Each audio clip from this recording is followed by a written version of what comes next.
On commence Bichoul en français. Alors, on va commencer par le Mishnah par le Shulchan Aruch. On va commencer par le Shulchan Aruch, c'est le plus simple. Alors, le Shulchan Aruch, il dit, il y a d'abord un premier problème.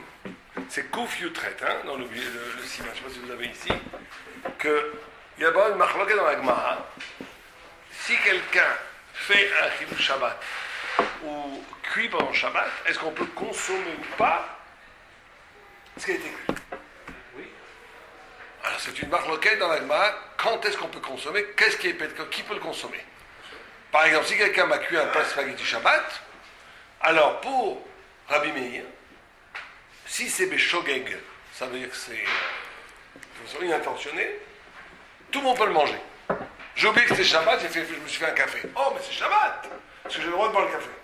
Pour Rabbi Meir, on peut le boire. Pour Rabbi Yehuda, on n'a pas le droit de boire, même si c'est Beshogeg. Même si c'est Beshogeg.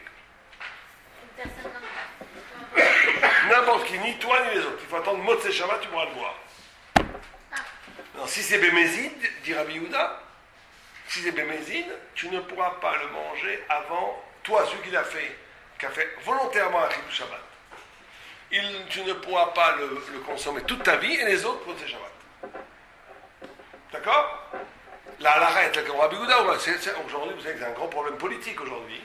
Parce que le gouvernement, ils veulent ouvrir maintenant des cacheroutes, des restaurants cachers, qui n'auraient la théouda que en semaine et en Shabbat. Pourquoi? Parce qu'ils veulent, ces restaurants veulent être ouverts Shabbat. Ils veulent être ouverts Shabbat. Mais ils disent, nous on veut bien, on perd trop de clients. Mais on veut bien faire cachère. On s'en fiche que tout soit cachère. Au contraire, on veut faire cachère. On ne veut pas mélanger la viande et le lait, mais comme on ouvre Shabbat, vous ne nous donnez pas la théouda de cacheroute. Donc on fait des crevettes et on fait des steaks au beurre. Mais si vous nous donnez la théouda de cacheroute, alors que vous enlevez tous les Shabbats, il y aurait écrit les Yamechol Bilvat Chutz Bishabbat. Est-ce que ça marche? Alors, beaucoup de rabbins, pas cool, j'aime pas dire le mot cool, mais disons pragmatiques, très souvent qui font partie du Machaneh qui passe sous God, des choses comme ça, c'est souvent comme ça que ça se passe, sont pour. Ils disent au moins, on va, avec ce système, on va cachériser 50% ou 60% des restaurants en Israël, puisque beaucoup de gens sont intéressés d'avoir les théoudas de cacheroute à peu de frais. Juste, il faudra qu'ils fassent attention, on ne va pas mélanger la viande, il faut pas cacher. Mais Shabbat, il continue à bosser. Alors le problème, c'est que si on est d'après la vue que ça rend la nourriture taref, quand c'est bémézide. Mais c'est pas cuisiner Shabbat.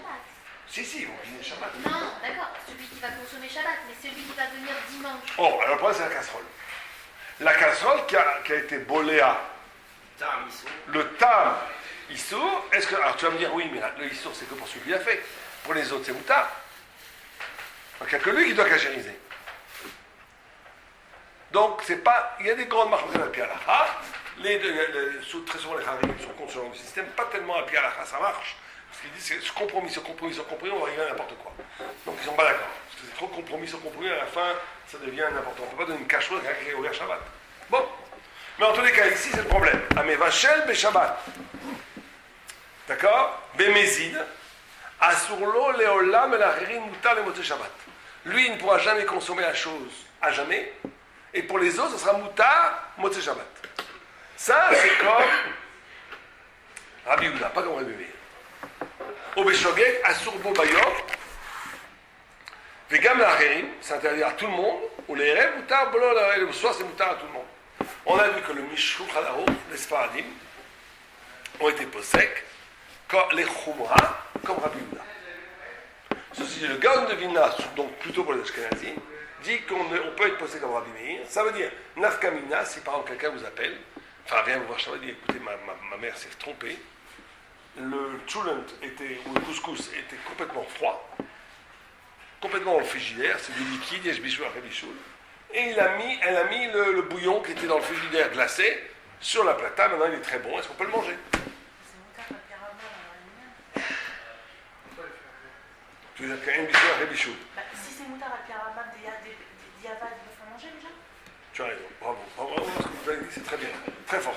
Bon, ce que tu dis c'est très bien, parce qu'il y a ici un Mishabra qui dit que dès qu'il y a une marloquette, et c'est caché ou pas, on fait comme Rabbi Meir, que Beshogeg c'est moutard. Très bien. Alors un autre exemple. Ma mère, sans savoir, elle m'a fait un steak magnifique, à Chalet Méadrine, Shabbat. Si c'était cuit, on est d'accord, le truc il était cuit. n'était pas cuit. Il n'était pas cuit. Non, la deuxième exemple, c'est pas cuit. Voilà. Deuxième exemple. On vient vous voir dire, elle vous dit, ma mère elle a mis le rôti dans le... Elle a fait cuire le rôti, est-ce qu'on peut le manger? S'il était en partie cuit. Non, pas du tout cuit, elle l'a cuit Shabbat. Bah, c'est Béchogeg, elle a oublié que c'était Shabbat, est-ce qu'on peut le manger? bah, c'est le cas de. D'après M. Choukharov, c'est assourd de le manger, même si c'était Béchogeg, les Koulam, il faut attendre Motzei Shabbat. D'après le Gaon de Vilna, qu'on est possédé quand on son Rabbi Meir, on peut le manger pendant Shabbat. Ce qui fait que beaucoup de rabbins, quand il n'y a rien d'autre à manger, par exemple, quand il n'y a rien d'autre à manger, s'il y a d'autres choses à manger, tu dis, écoute, mets ton repas de côté, tu manges Motzei Shabbat. Mais s'il dit, mais on n'a que ça à manger, on n'a que ça à manger. Mistaïn et tout, ils sont possédés comme le Gaon de Vilna, Bidi Evel, que c'est Mouta. Bidi Evel. Donc c'est Béchogeg, attention, hein. Pas, mais c'est un sourd les coulades, là. Elle a oublié que c'est Shabbat. D'accord? Ou bien un invité, elle a mis sur le four, elle va savoir ce qui peut arriver. Donc ça, la halakha elle est comme ça, c'est que les Sfaradim sont plus marqués, il faut vraiment qu'il n'y ait rien à manger pour les Sfaradim. Pour les Sfaradim, il faut vraiment que ça soit la dalle, tsar, gadol, que ça soit terrible, qu'on va se faire inviter. Alors là, chat à trac, merde, on peut être matière, quand c'était Béchogé. Un Ashkenaz, B'diavad, sans que ce soit du moment que c'est déjà cuit, tu peux dire que après le gars, on peut se poser sur le Gaon de Vilna, que tu peux B'diavad manger ce qui a été cuit Béchogé. C'est quoi Chita Rabbi Meir? Que Béchogé, c'est toujours moutar B'diavad. Shogeg. Shogeg, toujours moutar. Celui qui a cuit Shabbat, toujours moutar pour tout le monde. Non, pas pour lui-même. Pour lui aussi. Pour lui-même aussi. En Bémir. Vous êtes sûr de ça? Sûr et certain. Je vous lis ici, si vous voulez, le rabbi, le même le c'est ici. Iné Begmara, pliqué Binyan. On va le lire. Il peut demander, je vais voir. Voilà.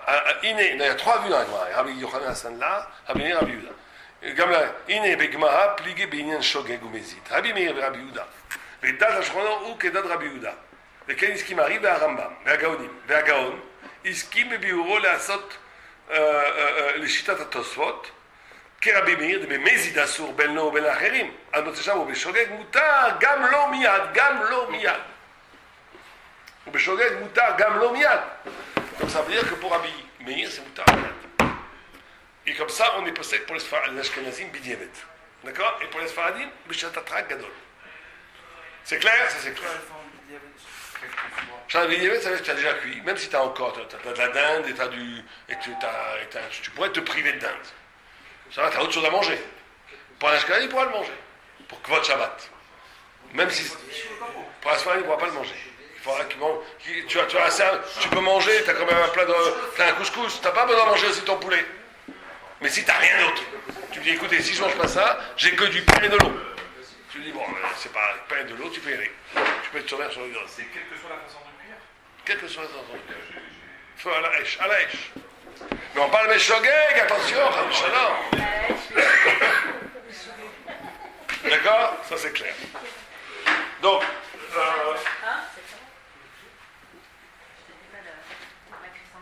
רבי מאיר זה quoi? c'est מצד אחד הוא מקל מאוד, ומצד שני הוא מחמיר la Gemara dit que Rabbi Meir était tellement profond qu'on ne comprenait pas ses psaques. C'est pour ça que la halakha n'est pas comme lui. Parce qu'il n'est pas comme lui pour son certain cas, parce qu'il était tellement profond que ce n'est pas dans le Mion Lamazé. C'est là, c'est le. Donc, alors on y va. C'est marrant parce que Rabbi Shimon, qui est le Zohar aussi, la halakha n'est pas comme lui. Rabbi Yehuda, qui est basique, c'est qu'on va d'après, la halakha va d'après le basique. D'accord? Donc on reprend. Maintenant, le Mishabwa il dit comme ça. Ah mais c'est une bonne introduction. Ah, mais, c'est mal, on commence Mishabwa en plusieurs semaines. Je voudrais qu'on sache bien Bichoul. Malheureusement, les 2 prochaines semaines, je suis en France. Mais après, je reviens pour 2 mois sans bouger. Ça, on prendra dans ces 2 mois bien. Donc de jeudi prochain, il n'y aura pas cours. Enfin, je prends l'avion à cette heure-là. Et jeudi d'après, je reviens. Donc c'est un peu embêtant. Mais il n'y aura pas cours pendant 2 semaines. Mais Bézant Hachem a prévu. Donc on reprend. Regardez ce que dit le Mishabwa. Echad amevachel et amachal. Ou et asemamanim. D'où est-ce qu'on apprend de la Torah qu'on a pas le droit de cuire Shabbat? Tous les issours de Shabbat viennent des 39 travaux qu'on a fait pour le temple. Or, on ne cuisait rien au temple. Ah, pourtant, on cuisait les ménachot, on cuisait on faisait brûler les. Ça ne s'appelle pas cuire vraiment. Donc, on l'apprend en le fait qu'on cuisait les sémamanim. Ça veut dire qu'on prenait des couleurs, il fallait prendre des couleurs, les cuire pour faire de la couleur pour les tentures du Mishkan. Donc, Donc, celui qui fait cuire de la nourriture, celui qui fait cuire des peintures, aujourd'hui ça ne se fait plus, mais, ou celui qui fait cuire de la couleur, ou celui qui fait, mais quand même de l'eau, ça aussi c'est un gros problème. Pourquoi est-ce que quand je fais cuire de l'eau, je suis rabita? J'ai rien fait, l'eau c'est la même eau avant, c'est la même eau après. Qu'est-ce que tu as fait en cuisant de l'eau? C'est une grande question al pialacha. Certains disent des soins un peu trop modernes à mon goût. Ah, moi je sais pas, C'est pas de transformation. Oh, il n'y a pas de transformation. Alors, Ramosh Fajra, il dit c'est parce que tu la rends pure en tuant les microbes.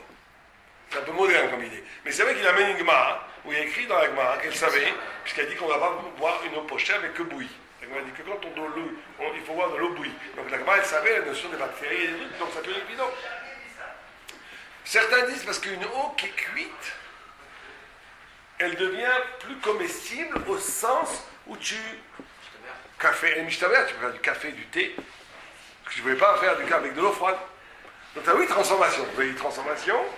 Tu as oui une transformation de l'eau quand tu la chauffes, puisqu'elle a le pouvoir de devenir ce qu'elle ne pouvait pas être quand elle était froide, notamment de l'eau, du café ou du thé.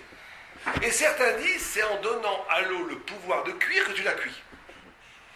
Tu as transformé cette eau chaude en une eau qui peut cuire des pâtes. Donc il y a oui transformation. Dans les cas comme ça, toutes les sphères que vous voulez, celui qui cuit de l'eau froide à l'eau chaude, Habita, Shabbat. C'est un histoire d'Oraïta. Maintenant, il faut bien savoir, dans la cuisson, et aussi dans la cuisson du solide que du liquide, deux shlav. On va voir si c'est une marloquette, mais prenons la chalek chouma en tous les cas. Quand tu cuis quelque chose, il y a le premier shlav, tu prends un gros steak, un gros rôti.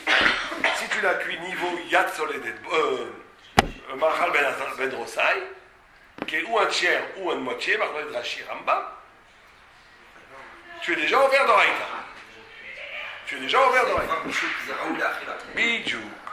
Maintenant, si tu prends ça et tu le mets dans le feu, le deuxième, il est khayab ou pas? Est-ce qu'il y a bichoul après bichoul, après machal ben rosai, ashlamat bichoul?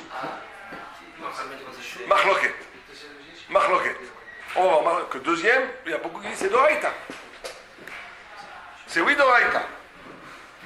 D'accord? Certains disent non, puisque c'est déjà comestible, en le faisant cuire plus, t'as pas vraiment cuit, puisque c'est déjà cuit. Qu'est-ce que c'est une machine de cuisson? Quelque chose qui n'était pas cuit, cuit. Là, c'était déjà cuit, donc en te disant, mais t'as deux formes de cuit, t'as cuit. T'as cuit. Donc le cuit, c'est plus que cuit. Bon, c'est pareil pour un bec qui va y aller, des bistapèques, il faut faire très attention à ça. Quand quelque chose va être cuit, mais que tu comment t'appelles ça? Que tu augmentes la rapidité de la cuisson. Tu as fait une histoire d'oraïta, c'est là que ça la soupe. Par exemple, j'ai une casserole qui est sur le platane, qui est en train de cuire. C'est pas complètement cuit encore. Et il est à 60 degrés. Je le pousse au centre, il est à 90 degrés. Je le pousse au centre, il est à 100 degrés. En déplaçant ta casserole, tu as été gorem. Qu'est-ce que tu as été gorem? Que la cuisson va être plus rapide. Ah, tu pourrais dire à Sfara, mais on s'en fiche que ça va cuire. C'est déjà en processus de cuisson. Donc que tu raccourcis le temps, on s'en fiche, ça s'appelle pas cuire. Ou le fait que tu raccourcis le temps s'appelle oui cuire. Aussi machloket, ou plutôt sofek. Il y a les deux côtés. C'est pour ça qu'al pi halacha, on n'a pas le droit. Il faut faire très attention, beaucoup de gens se trompent là-dessus. On a le droit de mettre par exemple quelque chose de complètement cru sur la plate avant Shabbat. On a le droit. On a le droit de mettre une casserole crue, 2 minutes avant Shabbat, ça cuit toute la nuit, on va le manger le matin. Au petit feu, aucun problème. Par contre, on n'a pas le droit de prendre le couvercle, l'enlever, pour voir comme ça mijote, et remettre le couvercle. Pourquoi? Parce qu'en enlevant le couvercle, ça n'y a aucun problème. Mais en remettant le couvercle, maintenant, en enlevant le couvercle, elle va cuire en 10 heures. En remettant le couvercle, elle va cuire en combien? En 5 heures. Donc tu vas accélérer le phénomène de cuisson, et c'est interdit en remettant le couvercle. Donc si ce n'est pas complètement cuit, tu n'as pas le droit d'enlever la couvercle et le remettre. Alors déplacer sur la platane plus, c'est pas permis. Ça va dépendre. Si tu mets un côté plus chaud et que c'est pas encore complètement cuit, on n'a pas le droit. Si c'est complètement cuit, tu peux. Le khamin, pardon. Si c'est complètement cuit, oui. Qu'est-ce qu'on considère comme. Parce que le khamin, il cuit quoi. Ouais, il y a le problème de. Ça, on va en parler. Avant Shabbat, tout avant Shabbat. Non, on va en parler. Voilà, c'est ça. Non, mais est-ce que ce dont tu parles, c'est mistamek v'yafelo. Si en cuisant il s'améliore, on va aussi étudier ça. Des fois, il est complètement cuit. Mais tu sais, il y a des ragoûts, plus ils sont cuits, mais plus ils sont meilleurs. plus ils sont cuits, plus ils sont mûrs. D'accord? Donc,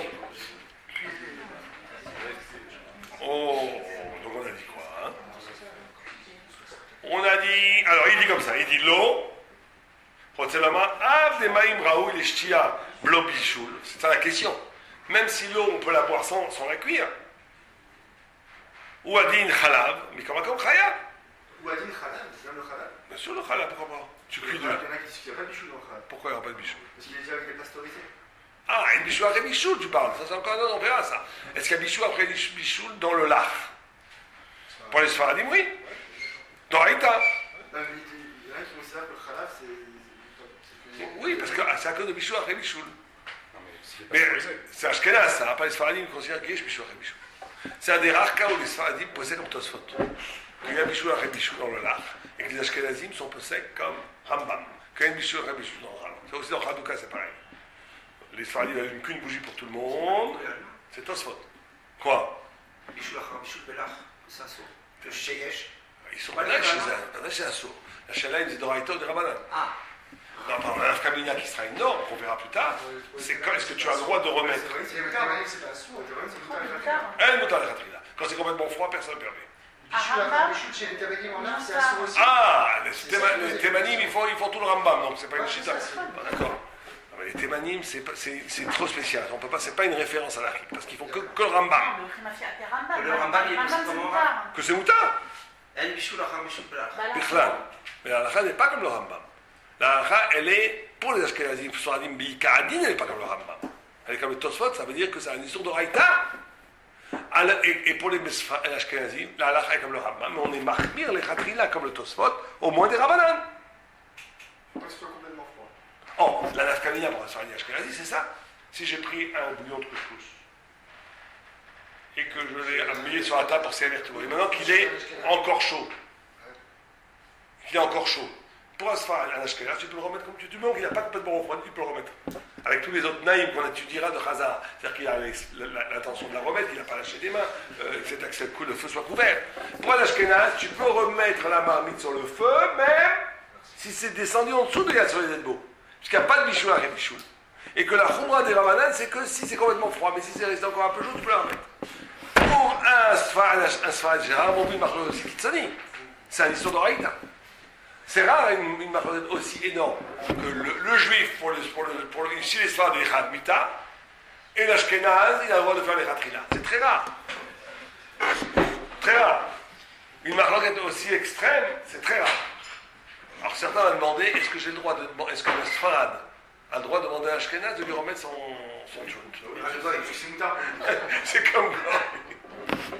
Alors c'est une vieille question. Il y en a qui disent non, parce que pour toi, Théochès, que c'est un saut. Oui, il n'y a pas de sourd pour lui. Ouais, mais c'est pas évident. C'est pas évident. C'est pas évident du tout. Parce que certains disent, c'est quoi le psaque? C'est quoi quand tu es Sfaradi, tu vas dans le Mechaber? C'est que le Mechaber, c'est la vérité pour tous les juifs. Et toi, tu penses que le Mechaber a raison, donc le Mechaber dira, mais non, pas un Ashkenaz, il se trompe l'Ashkenaz. Ou bien, elle nous dit vrai, donc tu rentres dans une grande discussion là. Mais ouais. Ça, on peut le donner sans problème. C'est dans un cas, vous savez qu'il y a une marque entre Mechaber et Rama. Est-ce qu'on croit le goy aujourd'hui, Maslat? Le Mechaber dit non, parce qu'on ne fait plus confiance. Le Rama dit non, et le Rama il dit, je sais avec tout le monde. Alors là, par contre, là, comme les Sfaradim, ils croient le goy, et que nous, on croit les juifs, et que les Ashkenazes croient le juif. Donc un Sfaradi peut demander à un goy s'il y a le goût de lait dans la viande. Il te dit non. Lui, il mange. Après, l'Ashkenaz, il demande au Sfaradi, il y a le goût, il te dit non, il mange. C'est-à-dire que l'Ashkenaz, il n'a pas le droit de croire le goy. Mais il a le droit de croire le juif. Et le juif a mangé parce qu'il a que le goy. Voilà, c'est cette histoire. Qu'est-ce qu'il y a de pas politiquement correct là-dedans? Vous demanderez à la marque locale contre le Sfaradim Ashkenazim en Israël. Ouais. En tous les cas, alors bon. Ah, tu vas servir le chinois pour un Sfarad, tout le monde a il l'a mis. Là, depuis le Mechaber, Shumbaya. Non, juste pour Ochel, c'est. Que pour Ochel, que pour Ochel. Je peux lui demander si son bras il est moulé, il me dit non, je peux le prendre la baguette. Non. Ah, mais si elle est fait tout le monde, oui. Ah, je peux. Mais attention, il ne faut pas lui demander. Il faut que ce soit Messial et fait tout le monde. Ah, il faut que je suis un mytho, quoi. Non, il faut que tu sois très fort. Moi, je sais que je faisais ça en Normandie. Je demandais, mon fils, il est très raguiche, je sais pas quoi là, ça peut être très à l'hôpital, il est très grave, le mec il mourait de peur, il me dit oh là là, qu'est-ce que vous voulez savoir, il me dit tout. Je dis, il ne faut pas qu'il sache que c'est pas un histoire. Donc on y va, alors. Pourquoi Ashkenazim et Khila, pourquoi Ashkenazim ils ne sont pas sommaires sur le. C'est toute une chaîne. Là-bas, il y a trois chitotes. Un qui dit parce que maintenant les goïms ils savent qu'on est sommaire sur eux, donc il n'y a plus Messarif tout le monde. Deux, parce qu'ils disent que les goïms. C'est parce que le Raman, il y a des marloquettes, comment ça doit être. D'après Rachi, il faut qu'il soit non seulement maslat, mais qu'il soit aussi un professionnel. D'après Rachi, il faut qu'il soit que professionnel sans être maslat. Ils disent comme ça que se contredit et que le Raman a été recherché tous les chitas, on ne peut plus l'utiliser. Ah bon, c'est tout un truc. Bon, on tourne le cas maintenant. Où est-ce qu'on en est? On continue. Vechada ofet tapa, celui qui met le pain au four. Tout ça, ça s'appelle cuire. Alors, même celui qui fait fondre de la materet, ou amechamem et amatechot ad shetase gachelet, arezé tolda de bichoul. C'est aussi bichoul. De faire rendre rouge. Veken ou est à chelev, celui qui fait fondre le chelev, la graisse, ou la cire. On donne à tout celui qui fait des toilettes. Une transformation de la matière à partir du feu et que cette transformation a un sens, c'est un histoire bichou. Celui qui met une casserole sur le feu et que la casserole devient rouge, il a fait 2 sur le raïta. Non, parce qu'en devenant rouge, il ne va pas la transformer vraiment. Peut-être que si. Ouais. Non, c'est fait pour la transformer. Ça la rend mal. On fait Sur le feu, tu fais fondre du matériel. C'est un crève-feu. Ouais, elle devient rouge.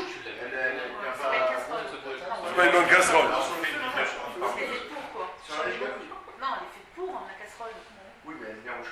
Elle noircit, mais elle devient pas rouge. Ouais. On fait une différence entre les feux ou pas? Non, tous les Ce feux. qu'on dit. On va voir. C'est une très bonne Tous les feux. Mais où c'est où m'existe? Ouais, mais c'est que pour Maïtaï, pour Hazara, c'est pas pour. Ok. ויש להיזהר מאוד שלא להניח עצים לאחים על התנור, להיבש אחר שקיעת החמה, d'avec חשש דאורייתא. Ok.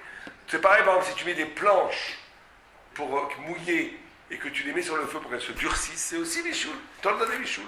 Donc fais attention à ne pas faire ça après shkia. Maintenant, Inya Bassar al-Gabé Gechalim. Il a fait à l'Aïch, il a mis de la viande sur des braises.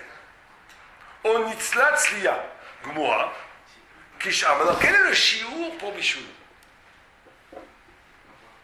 Pour avoir un khazat. C'est pas kazat. C'est pas machou. C'est gros guéret. Gros guéret, c'est. Je vois pas. Il faut. Le complément? Voilà. On va le tirer.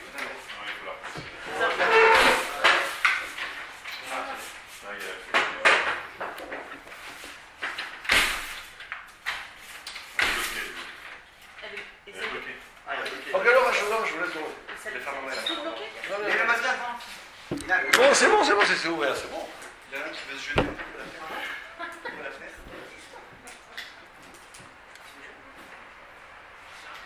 Alors. Oh. Donc on a dit, on en était où? Oh. Chiour, c'est gros guérette. Gros guérette, c'est à peu près 40 grammes. Hein. Moins que ça, en vérité, il n'y a pas de nafkamina pour nous aujourd'hui. Parce que c'est que pour Khatat ou Khavmita. Mais même un tout petit peu, c'est un issour. Un issour d'oraïta. Donc la seule différence, c'est au temps du temple qu'on apportait un korban, hein, où on tuait quelqu'un quand il était bémézi, quand il faisait gros guérette, c'est tout. Donc c'est pas tellement pour nous nafkamina. Mais on va voir qu'il y a des petites nafkaminotes. D'accord? Gros guérette. D'accord? Chayab. מצד שזה משפיע על הנפש. C'est plus grave. Non, cette gros guérette, elle n'a pas besoin d'être dans un seul endroit. C'est-à-dire que si vous cuisez un gros steak et qu'il y a un quart de gros guérette qui a été cuit déjà au milieu, et quand tout ça passe à gros guérette, ça s'appelle déjà bichoul d'oraïta gamour. Et là, mitralek les shtam ou les shlam et komot, gam ken chaya, ואפילו אם לא היה צלייה גמורה, רק מאכל בן דרוסאי, גם כן חייב. אלא בזה אינו צלייה גמורה, צריך שיהיה הבשר צלי משני הצדדים של הבשר דווקא. טוב, ça c'est bizarre. C'est que, on a dit que מאכל בן דרוסאי, c'est aussi חייב. Mais pour que ça soit chayav, il faut que ça soit cuit des deux côtés pour Machal Ben Roussaï. Alors que quand tu le cuis complètement, un côté suffit. Bon. Ça, c'est valable pour la matière et pour le liquide? Non, le liquide, il n'y a pas. Le liquide, c'est ou bien ça arrive à Yatsav boum, et un chiyuv, et après ébullition, un deuxième chiyuv. Oui, ça aussi, j'ai oublié de vous dire. De la même façon qu'il y a deux shlavim dans le solide, Machal Ben Roussaï est complètement cuit. Dans le liquide, il y a aussi deux shlavim. 45 degrés plus ou moins. On sait pas si c'est la solide beau. Il y en a qui disent 70, 72, il y en a qui disent 43, il y en a qui disent 45. Là, rappelez-nous aujourd'hui, c'est autour de 45. Pourquoi? Parce que Rav Shlomo Zalman Auerbach, c'est assez moderne cette histoire de 45. 45, 72. Oh, c'est ça le problème. Le problème qu'on a chez les Sfaradim, on a dit que un Sfaradi ne pourra remettre le ragoût sur le feu que si c'est encore Yatzolé Delbo. Mais comme c'est de Raïta, il faut qu'il y ait 72. Il faut 72. Il y en a qui disent comme ça, mais là, qui sont, mais qu'est-ce qu'ils disent là, on est sommaire sur les. On fait un spec-specka. Peut-être qu'il n'y a pas de bichou à Rébichou. Et même si on est prochain bichou à Rébichou, peut-être que c'est pas. C'est encore Yatzolé Delbo parce que c'est plus que 45. Mais certains Sfaradi frumeurs, qui sont très marqués, ne remettront le ragoût que si on est à 72 degrés, qui est le plus. C'est clair? Donc il y a 4 chitas qui sont Yatzolé Delbo. Il y en a qui dit 43, il y en a qui dit 37 degrés. D'accord, mais vrai. Plus de 37 degrés. C'est ce qui paraît plus logique en Mais non, parce que la Gemara dit c'est. Non, la Gemara dit c'est ce qui brûle le ventre d'un nourrisson. Je ne crois pas que si tu mets 38 degrés, il se brûle. Si tu mets un bébé dans l'eau à 38 degrés, Mais non, ça ne brûle pas. il sort un petit poulet. Il s'y brûle pas. C'est énorme. C'est la température de La son corps. température du temps, c'est 37. Oui, donc c'est chaud là. 38, c'est chaud pour lui. Mais non. Je crois pas. Non, ça commence à 45, ça commence. 45. 50, c'est chaud déjà. 50, oui. 72, je vous dis pas. Bon, vous avez 4 chitas. 43, 43, 45. Non, 37, 43, 45, 72. Et le Rav Shmatcha, il dit qu'il faut être mahmir. Il faut, comme on ne sait pas, c'est entre 43 et 72. On sait que c'est entre les deux. Et tu fais des piles poulies pour les robots avec le deux côtés. Ce qu'il dit. Ébullition. Oh, il y a un autre quand tu l'ébullition. On verra ça. Ça, c'est 100 degrés. 100 degrés, ouais. Pourquoi que l'ébullition sur un bichou? C'est là, c'est sur ça qu'on va surveiller, tu tues les microbes. Bon, on verra. D'accord? Oh, très bien. Maintenant. Je vous grosso modo comment on sait pour on se balade pas avec un thermomètre Shabbat. Bah, tu mets ta main. Ouais, tu mets ta masse à boule et si c'est pas 43, 45, 48, 40, tu trempes le doigt, tu sais si il est boulé, c'est que c'est bon. Voilà, c'est ça. C'est boulé, c'est trop tard. Alors comment Non, mais a priori, tu touches la marmite. Si tu peux pas laisser ta main sur la marmite, c'est bon. C'est ça l'histoire. Il faut mettre la masse à marmite. Bah, Tu mets le petit doigt. Genre un fils de 4 ans. il va faire sans réfléchir et tu auras la réponse. Mais non, mais C'est pour ça que moi je conseille aux gens, surtout aux Sfaradim, de sortir le plat si vous avez besoin de sortir, de servir dans un autre plat de porcelaine et remettre tout de suite. non, mais laisser la marmite sur la plateau. Parce que, oui, non, tu ne peux pas te servir sur un plateau. Non, je la mets, ouais, sur le côté. La louche, un cliché ou cliché, ça dépend. Et si pétaout, tu prends de l'eau chaude avec la. Et puis il en reste un peu, mais par réflexe, tu remets. Qu'est-ce qui se C'est passe? le paillet, c'est un gros problème. C'est un gros problème. Après, tu peux utiliser. Non, Ça tu rend peux, pas tu peux, gâcher tu peux, tu peux, parce qu'on a dit, comme c'était un bichou à rébichou de la période de l'art, donc tu peux, puisque tu dis évêque, il n'y a pas d'interdiction. D'accord? Donc on dit. Regardez il nous reste 5 minutes pour la après on fait un petit 5 minutes sur la paracha. Donc on a dit. Oh, Léola. ליהנות מאותה מלאכה, דכנסו רבנן, מקום מקום מותר לו ליהנות מדמאה. Ok, ça c'est משהו אחר. Tu peux vendre caca à cuire, bémézide, c'est intéressant. Tu n'auras jamais le droit de manger ce steak, mais il peut le vendre dans ses Shabbat. Donc, il peut le vendre. כתב הגמרא בשם הרשב"א, דגם הגדרה שבישל בה בשבת אסורה לא לבשל בה, מפני שהיא בלועה דבר. Ici, ce qu'on a dit, celui qui cuit bémézide, il faut qu'il caractérise après sa casserole. Bah oui. Donc un Baal Tchouva qui a toujours mangé caché les gens comme ça, il mange quand même, il ne faisait pas Shabbat. ils ont toujours acheté cachère, ils ont toujours séparé la viande, donc ils voulaient comme ça que ce soit cachère chez eux. Mais il faisait écrire le Shabbat, ça existe. Donc lui, quand il fait tchouva, il est obligé de cachériser sa vaisselle. Pourquoi c'est considéré comme méside? Il a cuit pendant Shabbat. Il n'a pas fait méside, il a cuit intentionnellement pendant Shabbat. Il a fait le méside. Donc maintenant, la nourriture qu'il a cuit était interdite, elle est interdite à l'huile en lambaette. Donc la nourriture qui est dans les parois de l'ustensile sont interdites à l'huile en lambaette, donc il faut qu'il les expulse avec une agala. Mais le repas qui est dedans, il est très cher. Et alors? Oui, mais c'est interdit à lui, Pour lui. puisqu'il a cuit. Mais après, pas ce repas-là, mais un autre repas qui fait dans Oui, mais il n'y a pas de loi, c'est pas de loi. Est-ce que tu peux cuire dans une casserole d'un goy qui a cuit du cochon? Pas problème, ça n'aurait pu dans le cachot. Vraiment? Oui. C'est un repas 24 heures. Non, on n'a pas le droit. Enobino, tout mino, comme ça, voilà. C'est les rostas. Après 24 heures, tu as raison que Bidi Emet c'est caché. Les Ratrila, c'est un saut. On n'a pas le droit des Ratrila d'utiliser des casseroles de cachot. Donc c'est pareil ici, les Ratrila, un saut. Bidi Emet sera caché. S'il a cuit, c'est caché, Bidi Emet. On peut goûter un petit peu de cochon. Non, parce qu'après 24 heures, c'est un lève-gamme. Il n'y a plus de goût de cochon. Si tu mets du harib, ça revient un saut. T'auras mais les rabbins ont fait une zérat, eno ben yoma, tout ben yoma. C'est une zérat, non, c'est une